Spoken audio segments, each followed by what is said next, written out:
बहुत समय पहले पाटलिपुत्र के पास स्थित एक छोटे से जनपद में राजा रणविजय राज करते थे। वे न्यायप्रिय, दयालु और अपनी प्रजा से प्रेम करने वाले शासक थे।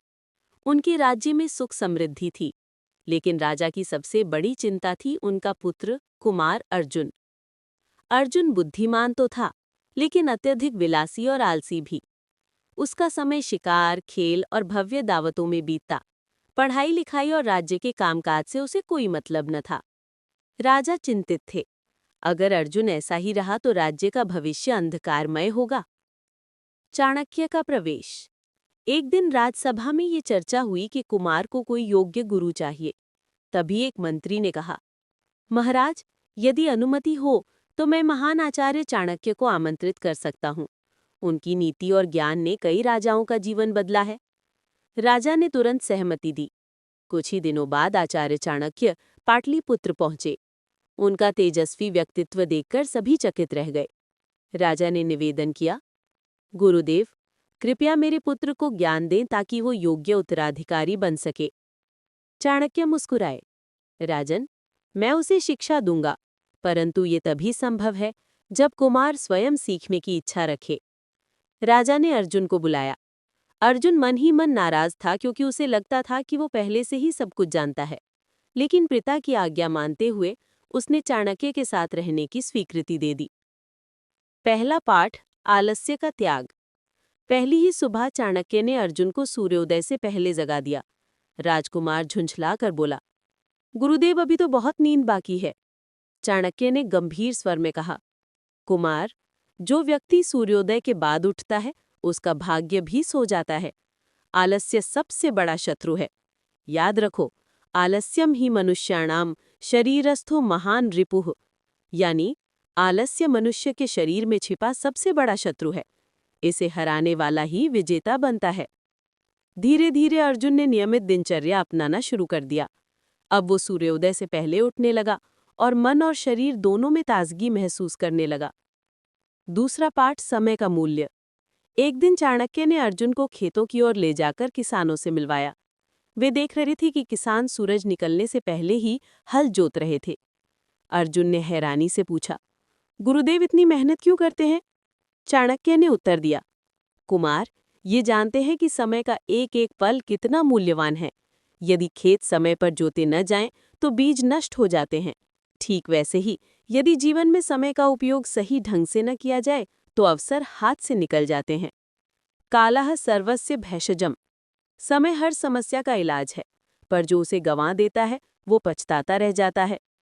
उस दिन के बाद अर्जुन ने समय की कद्र करना सीख लिया। तीसरा पाठ, सच्चे मित्र की पहचान। कुछ दिनों बाद चाणक्य ने अर्जुन को नगल भ्रमण पर भेजा। अर्जुन के साथ उसके कुछ मित्र भी गए। रास्ते में एक साधु ने दान मांगा। अर्जुन रुककर उसे कुछ स्वर्ण मुद्राएं देने लगा, लेकिन उसके मित्रों ने कहा, इतने पैसे क्यों दे रहे हो, मजे में खर्च करो। अर्जुन थोड़ा भ्रमित हो गया। वापस लौटकर उसने चाणक्य से पूछा, गुरुदेव, कैसे पता चले कि कौन सच्चा मित्र है और कौन स्वार्थी? चाणक्य ने समझाया, कुमार, आपत्ति काल में जो मित्र सहायता करे वही सच्चा मित्र है। जो केवल तुम्हारे सुख और वैभव के समय साथ हो वो मित्र नहीं बल्कि अवसरवादी है। मित्र वही है जो कठिनाई में भी तुम्हारा साथ न छोड़े। ये सुनकर अर्जुन ने धीरे धीरे अपने स्वार्थी मित्रों से दूरी बना ली। चौथा पाठ, गुप्त बातें और वाणी का संयम। एक दिन चाणक्य ने अर्जुन से कहा, कुमार, यदि राज्य चलाना है तो वाणी और रहस्य पर कंट्रोल सीखो।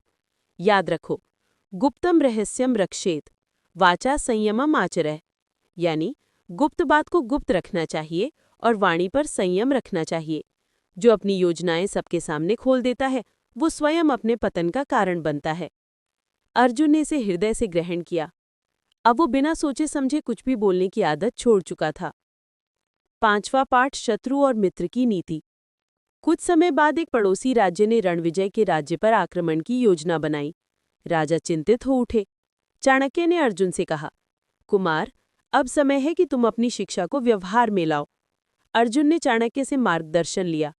चाणक्य ने समझाया, हमेशा शत्रु को कम मत आंको। यदि तुम उसे जानना चाहते हो तो पहले उसकी ताकत और कमजोरी का अध्ययन करो। और याद रखो, शत्रु के साथ कभी भी पूर्ण विश्वास नहीं करना चाहिए। अर्जुन ने सैनिकों की तैयारी देखी, गुप्तचर भेजे और योजना बनाई। उसकी सूझबूझ से राज्य को बिना युद्ध के ही विजय मिली, क्योंकि दुश्मन की चाल पहले ही भांप ली गई थी। छठा पाठ, धर्म और न्याय। विजय के बाद जनता ने अर्जुन की प्रशंसा की, लेकिन चाणक्य ने कहा, कुमार, याद रखो कि असली राजा वो है जो धर्म और न्याय से प्रजा का पालन करे। यदि प्रजा दुखी है तो राजा भी सुखी नहीं रह सकता। राजा धर्मेण रक्षति, राजा का धर्म ही उसकी सबसे बड़ी शक्ति है। अर्जुन ने प्रण किया कि वो हमेशा धर्म और न्याय के मार्ग पर चलेगा। अर्जुन का परिवर्तन। समय बीतता गया। आलसी और विलासी अर्जुन अब परिश्रमी, बुद्धिमान और न्यायप्रिय राजकुमार बन चुका था। राजा रणविजय प्रसन्न होकर बोले, आचार्य, आपने मेरे पुत्र को केवल राजकुमार नहीं बल्कि एक सच्चा राजधर्म निभाने वाला शासक बना दिया। चाणक्य मुस्कुराए और बोले, राजन, मैंने केवल बीज बोया है। असली फल तब मिलेगा जब ये अपने जीवन भर इन नीतियों का पालन करेगा। अर्जुन ने नतमस्तक होकर प्रण किया, गुरुदेव, मैं आपके उपदेशों को जीवन भर स्मरण रखूंगा और प्रजा की सेवा करूंगा। निष्कर्ष। इस प्रकार आचार्य चाणक्य की नीतियों ने एक राजकुमार को योग्य उत्तराधिकारी बना दिया। उनकी शिक्षा आज भी उतनी ही प्रासंगिक है, चाहे राजा हो या साधारण मनुष्य। यदि वो आलस्य छोड़ दे, समय का मूल्य समझे, मित्र शत्रु की पहचान करे और धर्म का पालन करे, तो जीवन में कभी असफल नहीं हो सकता। अगर आपको ये कहानी पसंद आई हो और आपने इसमें से कुछ नया सीखा हो, तो हमारे चैनल को सब्सक्राइब करें, लाइक और शेयर करना न भूलें। हम आपके लिए ऐसी ही प्रेरणादायक कहानियाँ लाते रहेंगे। धन्यवाद।